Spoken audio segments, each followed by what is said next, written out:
Très chers auditeurs, nous tenons à saluer tous ceux qui nous suivent ici, à Uvira, au Congo, même à l'extérieur de la République du Congo, en Amérique, en Europe, en Australie, pourquoi pas en Océanie. Voilà, nous sommes ici dans la village de Kigongo. Nous sommes Association of Vulnerable Children, AEV à sigle. Nous sommes aujourd'hui accompagnés par la coordonnatrice de l'association of Vulnerable Children. Surtout comme Kiingereza iko Association of inasaidia na njoo wakati tunakuja hapa ndio shirika ambayo inatuleta hapa na muundaji Selemani kufika hapa kwetu Kigongo. Je suis un agent social de l'association of Vulnerable Children. Nous sommes ici aujourd'hui à Kigongo, à la descente d'où on était venu se rencontrer avec les gens de Kigongo pour savoir les situations de vie, comment est-ce qu'ils vivent et comment est-ce que les gens de Kigongo se reproduisent. Et voici devant nous, nous avons une maman qui je ne sais pas comment est-ce qu'elle s'appelle, elle va se présenter elle-même. Maman, bonjour. Bonjour, PMC. Mama, habari yako? Habari yangu mgonjwa tu na mashida mbalimbali. Unaitwa nani mama? Jina langu Mamvua Mazala. Unafanya kazi gani? Sifanye kazi, niko dhaifu tu. Nangu nishakufa na inakuwa. Uko na watoto wangapi kwa sasa? Hivi niko na watoto 7. Wote wanasoma au? Bali soma watoto 3, wengine hawakusomaga, sina uwezo. Unaishi nao hapa ama la? Bambo wako Makobola, wengine Kubugende, wengine wako pale kwenye nyumba. Sasa kwa sasa mama, unaishi aje hapa kwa sababu ya kulisha watoto wako, wavae nini? Haya ndio unafanyaga juu wako. Hakuna uwezo, sina kazi hata kuuza hii ndani ya kubarabara siwezi. Sina uwezo, sina faranga. Niko nakula kwa shida. Bigozi, niko nauza bigozi kama biwili, patia watoto binanishinda sana kuuza. Sina uwezo hata baba yangu. Na hivyo bwana wangu alishakufa, alikuwa na mea ananipatia hivyo, alikufaga naye, inakuwa mkuhangaika tu. Bon, sasa tu hapa ni association AEV, Association of Vulnerable Children. Sasa unaweza kutosha ujumbe gani ya kusema ya msaada kufuatana na maisha yako? Waweza kusaidia kivipi? Wakusaidie na nini ili uweze kuendelesha maisha yako vema? Mnisaidie mchali, niko nachuruza na mie pale kwa barabara, natia matungulu pale kwa barabara, natia chumvi pale kwa barabara, na mnisaidia ile mtai unanipatia. Hivi sina uwezo hata kula hivi kwa shida tu. Leo nilikula ugali akamkoto, mama moja ndio alipatia ugali akamkoto akamkoto. Ndio hivyo babangu, shida tu. Mniombee Mungu sana, na mimi nilifurahi sana mlifanya kazi. Siku mlifika pale kakutana mtoto wangu anazala, hana uwezo kutoka kwa mganga. Mimi njoo nitia uwezo wote, nikamwambia baba mkuu yake, huyu mtoto wangu hana uwezo. Atatoka kwa mganga na nini? Baba mganga anashanipatia, asema nilete nguo niwapatie. Nikasema sina nguo, sina uwezo kunyumba. Mama mganga, mwende mfike kule kusandere, mwende muangalie mzazi. Hivi nahangaika sana. Ndio maana akasema tupandishe kule kwa mzazi, twende muangalia mtoto. Tukapanda sie bote, tukafika kule. Bakaniambia tosha mzazi kunyumba na tuoneshe mtoto. Nikababea nyumba, bakaona mtoto. Mama kamata mtoto akalea. Akakamata na mapicha mtoto. Twende usumulie sasa kama mtaikala yeye na mtoto. Nikasema sina uwezo bangu. Unaweza nipatia faranga, naweza tosha mwa mganga. Huyu mgonjwa na watoto bote wiko wagonjwa. Mnaweza nisaidia mtai basi nitoshe huyu mama mganga. Bakanipatia 200. Nikatosha ule mtoto mwa mganga. Njoo maana angikalia anakelea mwa mganga hivyo. Angekuwa kingali mwa mganga. Na watoto wake wote biko wagonjwa. So yule mtoto uko mgonjwa pale. Hivi kuhangaika, haiko anapenda kula mboga hata. Haiko anapenda kula samaki ya mzuri, nyama kuchoma njoo kwa nakula. Kuhangaika tu baba yake hiyo sali endaga mwezi ya 8. Hivyo hayafikaka kunyumba. Mimi njoo niko hangaika bakula baba watoto na bakula na mie. Uwezo hakuna baba yangu. Naweza nisaidia mtai sana, Mungu amsaidie. Okay. Kufuatana na msaada yule ulipata mama na mtoto tayari ameshazaliwa na alitoka hospitalini. Nikiwaza unasema ni shirika la AEV ndio liweza kusaidia kutosha mtoto hospitalini. Nilishukuru baba nimtoshe mtoto kwa mganga. Si mtoshe kama. Baba mama alifanya mzuri, alifanya twende kule kwa mganga twende tumuone. Njoo nguvu ya nene nifanya njoo maana alitoka kwa mganga. Na baba tuko wagonjwa tena hapa iko anagonjwa kila saa. Huyu mtoto alikuwa anavimba. Sio nani iko? Mwili yake iko. Ana uwezo hata mtoto yuko analia kila usiku kila usiku. Jana walimshusha kule kuchini. Asema nende muzia nyama. Nikasema sina faranga za kuuza nyama.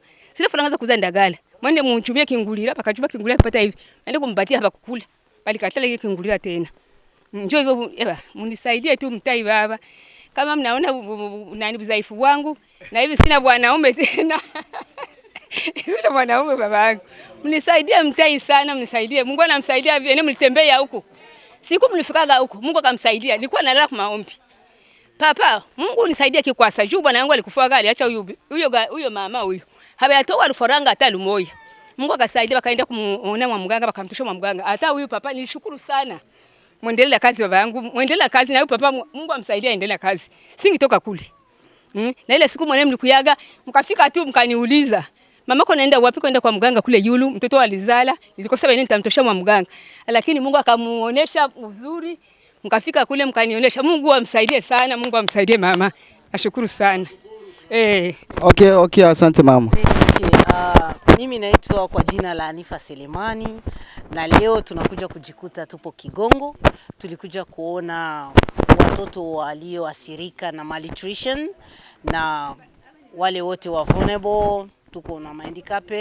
So leo tupo hapa Kapita na tunakuja kumusikiliza Kapita pamoja na degroupement pamoja na population ya Kigongo. So kwa sasa hivi watu wote wanaotuona mfateni kwetu kwenye YouTube channel. Nyuma kamera tuko na Bienvelo Kombe na pamoja na Kapita. Asanteni sana. Baba hajiwezi. Na ile kidogo ni tunaambiwa kama tunaweza pata. Isiwe kidogo ya kusema kwamba eti nimalize leo ili kesho watanipa, hapana. Yeye iko mtu wa kukupatia na anaweza penda kama alikuatia ni $50 aje akute batoto banakuwa na mwili mzuri na kwa ile $50 kulisha kuwa $100 pale batapenda, batafurahiwa sana. Kama ni kukuongezea tunaweza kuongeza kwa sababu ulifanya kazi. Batapenda baache ile $50 iishe kesho na bakute batoto banasirika de plus. Hapo tutakubaliana. Haukwenda pamoja na mawazo yao. Okay. Mna swali? Ni kuomba Mungu. Swali ilikuwa ni kwa kijana kule. Ndugu jambo. Jambo sana. Naitwa nani? Naitwa kwa jina la Stefano Rashidi. Mimi niko mkaaji hapa Kigongo. Mimi niko mtu mwenye sijiwezi. Nasikia waliandikaka watoto wangu wawili. Lakini sijiwezi, maisha yangu iko chini na mimi niko mgonjwa karibu miaka 2 hivi niko mgonjwa. Nilisikia AEV iliandika watoto kuhusu kwa na wasaidia juu ya magonjwa. Nasikia mligusa kwa kesho ya magonjwa.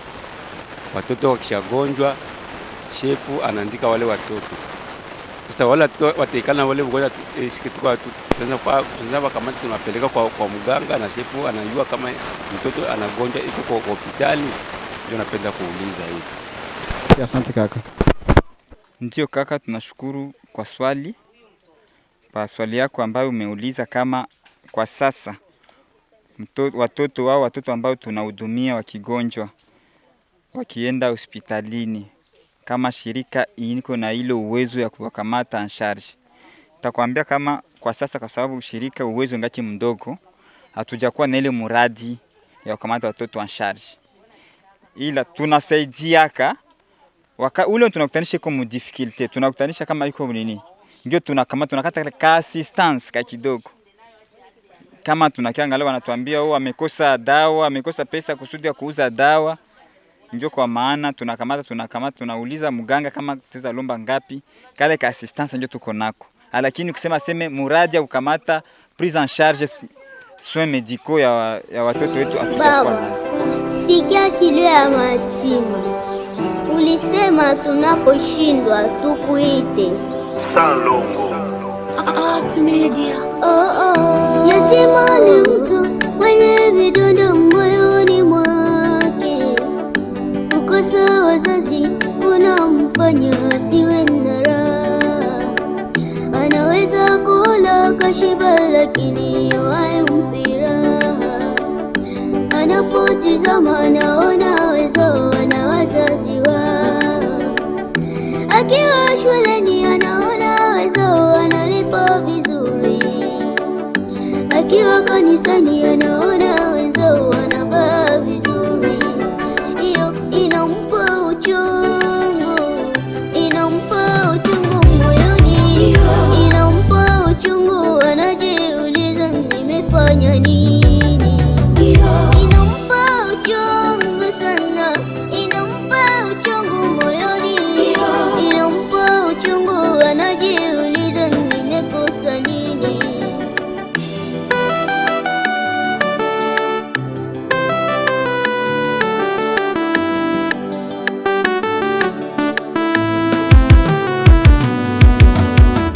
Kiwa na wazazi utaonewa, kiwa na wazazi utaheshimiwa, kiwa na wazazi utaitwa dada, chérie.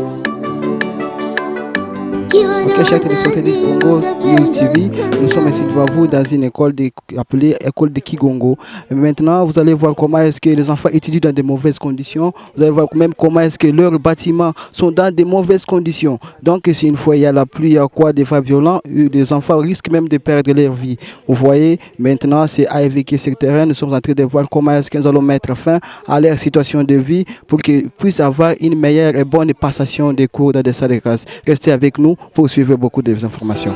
Baba, sikia kilio ya matima. Ulisema tunaposhindwa tukuite. Salongo. Art Media. Yatima ni mtu mwenye vidonda moyoni mwake. Kukosa wazazi unamfanya asiwe na raha. Anaweza kula kashiba lakini hayumpi raha. Anapotizama anaona wezo na wazazi wao. Akiwa shuleni anaona wezo analipa vizuri.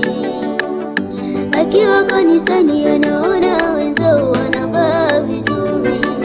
Hiyo inampa uchungu, inampa uchungu moyoni, inampa uchungu, anajiuliza nimefanya nini. Inampa uchungu sana, inampa uchungu moyoni, inampa uchungu, anajiuliza nimekosa nini.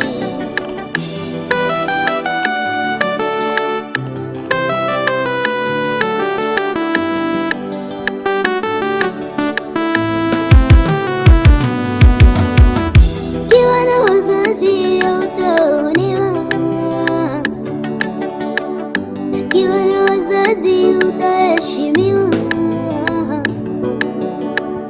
kiwa na wazazi utaitwa dada, chérie. Kiwa na wazazi utapendwa sana,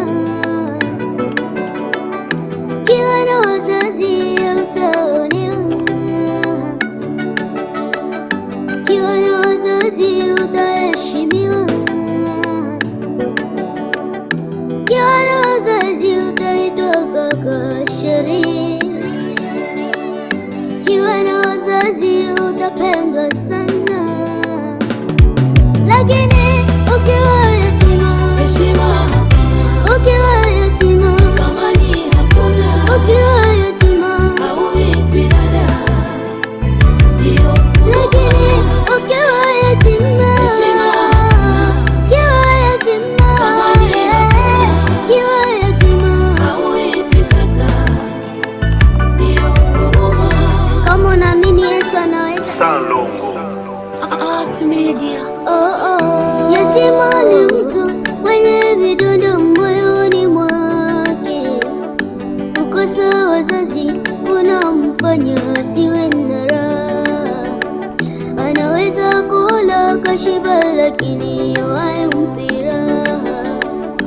Anapotizama anaona wezo na wazazi wao.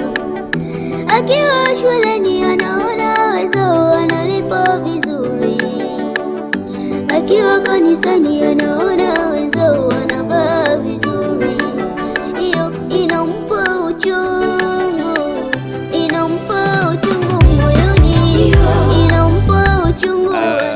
Mois passé, concernant les soins, les malades sont en train d'évader et les autres sont en train vraiment d'arriver à des cas qui sont plus compliqués, dont la majorité aussi meurt à cause de ça.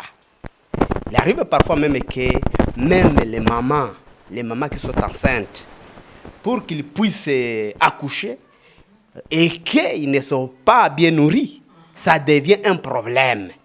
Ça devient un problème et ces problèmes nous agacent. Maintenant, nous avons jugé, nous, personnels soignants, de nous sacrifier, de dire que non. Faut-il abandonner les structures? Non.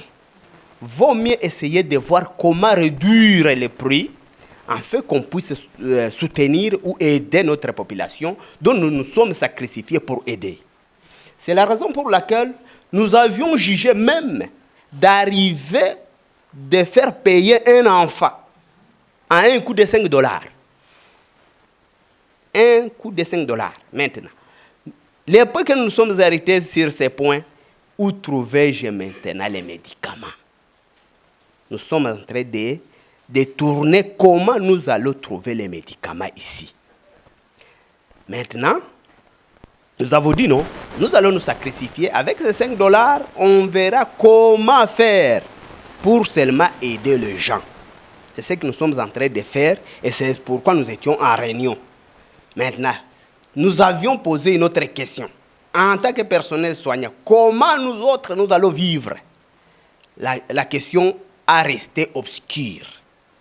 Et c'est la raison pour laquelle, comme nous vous voyons, peut-être, nous dirons que peut-être ça peut être comme Moïse quand il était dans les champs,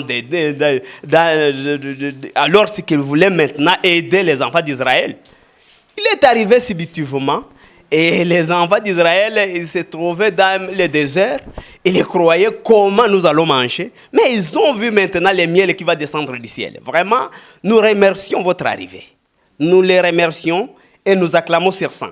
Croyez que votre présence ne sera pas... Ça doit nous faire quand même quelque chose. C'est vraiment, nous étions en pleine réunion. Nous venons de terminer la réunion. Et nous disions que la réunion était terminée en quai des poissons, en train de se demander. Mais voici, vous êtes arrivés.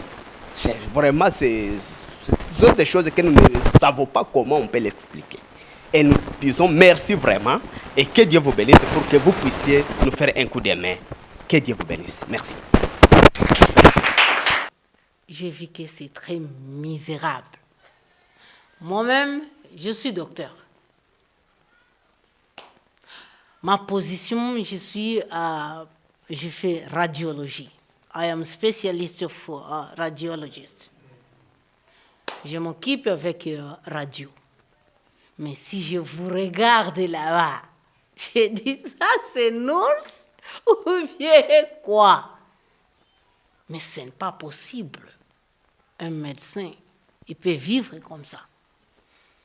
Mais mon question maintenant, comment vous trouvez les médicaments? Comment? Vous achetez où? Et qui vous fonctionne? Ou puisque continue? Est-ce que c'est le gouvernement? Est-ce que c'est l'ONG? Est-ce que c'est quoi? Vous pouvez me répondre. Attendez votre question. Comment trouver les médicaments et comment nous fonctionner? Bon, pour fonctionner, c'est par nos efforts. Parce que nous achetons les médicaments dans les marchés noirs. C'est-à-dire dans des pharmacies ici, on achète des médicaments et puis on vient faire soigner les malades. Oui. Quelquefois, si le BCZ, le bureau central, trouve des médicaments qu'on leur donne, on nous appelle, nous allons là pour prendre des médicaments, mais ces médicaments sont très insuffisants. Plupart, nous achetons les médicaments si nous voulons soigner les malades. Oui. Si l'argent manque, on fait payer même les malades. À ce moment même, amener quelques argent pour qu'on puisse aller acheter les médicaments. Et c'est pourquoi les soins vraiment ici, c'est...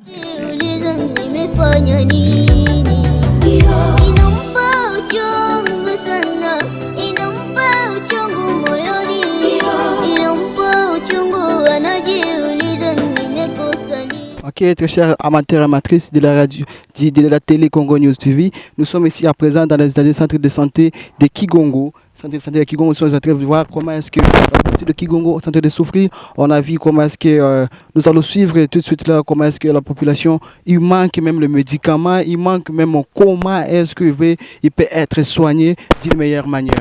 C'est maintenant qu'ils sont avec la coordonnatrice de la AIV, Association of Vulnerable Children. Elle a échangé avec le médecin qui sont ici. Elle les a même promis de pouvoir leur donner des médicaments et de pouvoir leur donner une nouvelle espoir de vie pour les soignements de Ulisema tunaposhindwa tukuite Salongo. Art Media. Yatima ni mtu mwenye vidonda moyoni mwake, kukosa wazazi unamfanya asiwe na raha. Anaweza kula kashiba lakini hayumpi raha. Anapotizama anaona wezo na wazazi wao. Akiwa shuleni anaona wezo wanalipa vizuri. Akiwa kanisani anaona wezo wanavaa vizuri. Hiyo inampa uchungu, inampa uchungu moyoni, inampa uchungu, anajiuliza nimefanya nini. Passer à la visite avec la visite de nos malades qui sont ici, qui sont logés ici à cet hôpital, à cette santé de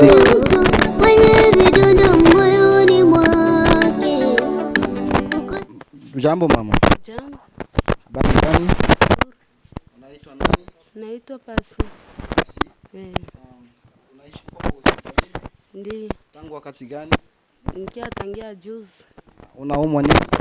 Nasikia miguu inakauka, damu kuisha, mai kuisha na roho kuluma.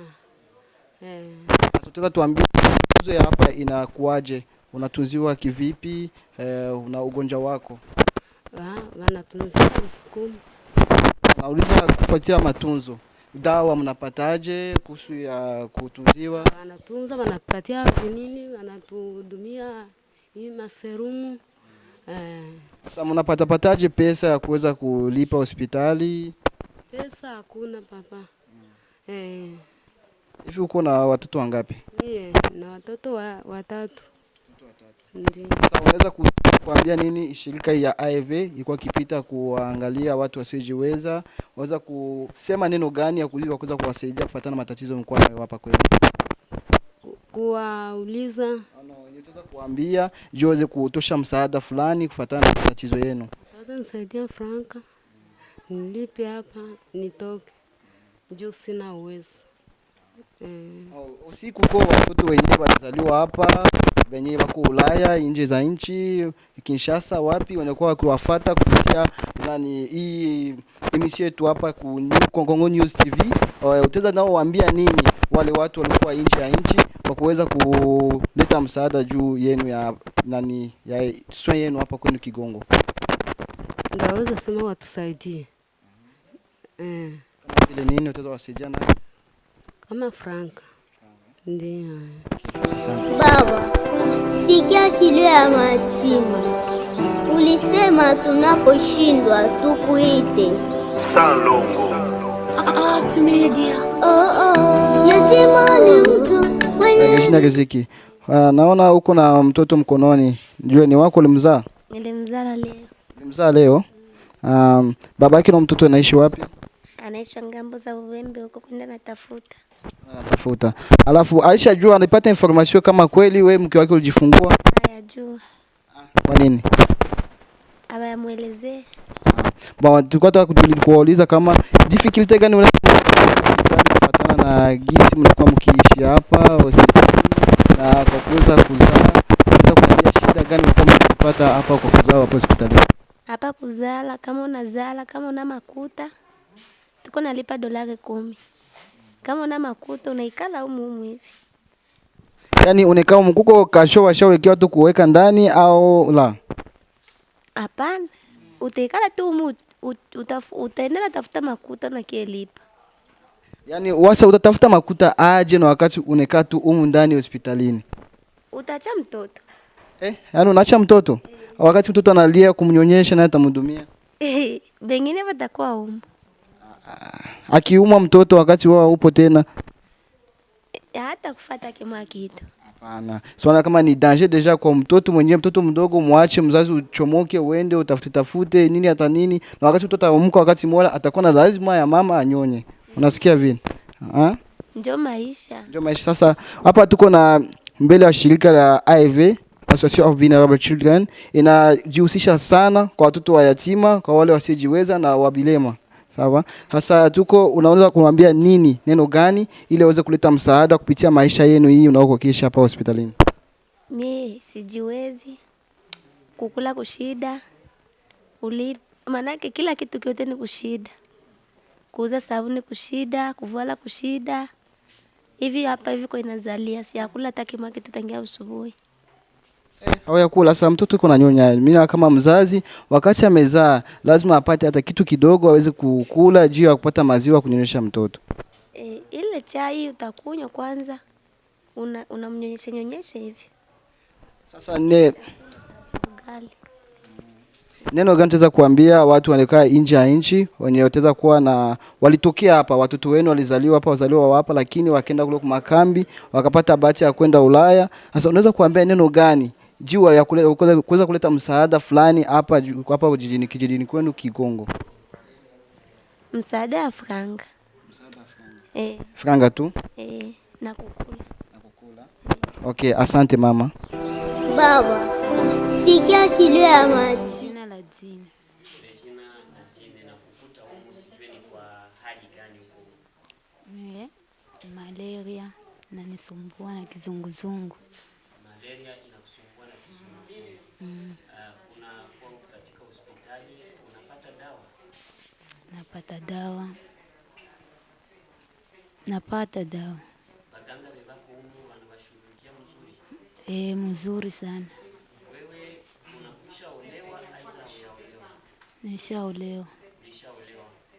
Mume wako anafanya kazi gani? Hana kazi yote ile. Hana kazi yote. Na unawazia utapata franka namna gani za kutoka huko? Hatutapata mbio, labda ende kumashamba kulima ndio nipate. Nishakuwa na juma yote niko huko. Utaenda kumashamba na hauna mtu? Bwana wangu ndio atatafuta. Unakuwa na watoto ngapi? Hata umoja. Mtoto mmoja. Hata umoja. Hata umoja haujazaa. Ndio kitu gani unaweza kuambia hii shirika ambayo inahudumia watoto mayatima, wanyonge, wasiojiweza ambayo iko hapa? Itusaidie kwa chakula, kwa kulipa hospitali. Ndio. Na neno gani unaweza kuambia wakaka zetu, wadada zetu, wa mama zetu ambao wanapatikana Marekani? Watusaidie kwa chakula na kutulipia. Baba, sikia kilio ya matima. Ulisema mganga. Ndiyo. Na unakuwa mganga kwa kitu gani, aidha kwa ajili ya kitu gani? Tuko na mtoto amezaa. Ndio. Amezala tangu siku gani? Amezaa leo. Na unatarajia atoke siku gani? Uko na pesa za kumlipia? Sina kabisa. Maisha yetu manake hivi hapa kwenye niko kichwa nakatika. Sijui nifanye namna gani. Nasikia naishiwa. Ndio. Naona mama ambaye amezaa pale, naona anakatika yasho, sijue ni yasho ya furaha aidha ni ya kukosewa. Kukosewa baba. Kukosewa kabisa. Mpaka saa hii hivi musikie tu niko nawaambia kichwa na nikatika tu. Sina la kusema. Hata na mimi maji si ya kunywa. Ndio. Na hapa tuko mbele ya shirika ambalo linahudumia watoto mayatima, wasiojiweza, wanyonge. Ndiyo, na ambalo linaongozwa na mratibu aidha coordinatrice anaitwa Selemani Shabani Anifa. Kitu gani unaweza kuambia mama huyu? Mimi mnisaidie tu njia ya huyu mama, naye pale kwa yatima kabisa. Kwa yatima kabisa, mumuone tu gisi iko pale. Maana yake kuona mie peke kichwa na nikatika, sijui gisi. Kwanza baganga nilikuwa nishabaambia baganga hivi, naona saa vile sijui, sijiwezi hata fasi moja, hata naona kichwa na nikatika. Na kwa wale wa ndugu zetu ambao wako Ulaya, unaweza kuambia neno gani? Banisaidie juu sijiwezi hata. Sikia kilio ya matima, ulisema tunaposhindwa tukuite Salongo. Art Media. Yatima ni mtu mwenye vidonda moyoni mwake, ukosa wazazi unamfanya asiwe na raha. Anaweza kula kashiba lakini hayumpi raha. Anapotizama anaona wezo wana wazazi wao. Akiwa shuleni anaona wezo wanalipa vizuri. Akiwa kanisani anaona wezo wanavaa vizuri. Hiyo inampa uchungu, inampa uchungu moyoni, inampa uchungu, anajiuliza nimefanya nini. Ok, chers auditeurs de la radio Congo News, de la télé Congo News plutôt, nous sommes déjà à Katongo, à provenance du village de Kigongo. Maintenant, nous allons nous rencontrer avec nos vulnérables qui sont ici, nos bénéficiaires, les bénéficiaires de l'AEV qui se trouvent ici dans ce village de Katongo. Et voilà, restez connectés avec nous. Et là, vous allez voir, nous allons nous rencontrer avec le vulnérable ainsi que les orphelins qui se trouvent dans ce village de Katongo. Allons-y, restez toujours connectés pour plus d'infos pour nous.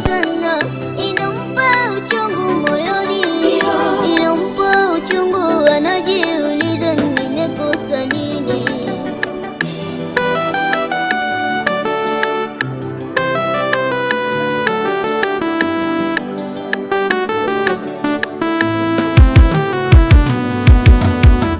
Kiwa na wazazi utaonewa, kiwa na wazazi utaheshimiwa, kiwa na wazazi utaitwa dada sheri, kiwa na wazazi utapendwa sana, kiwa na wazazi utaonewa, kiwa na wazazi utaheshimiwa, kiwa na wazazi utaitwa kaka sheri, kiwa na wazazi utapendwa sana, lakini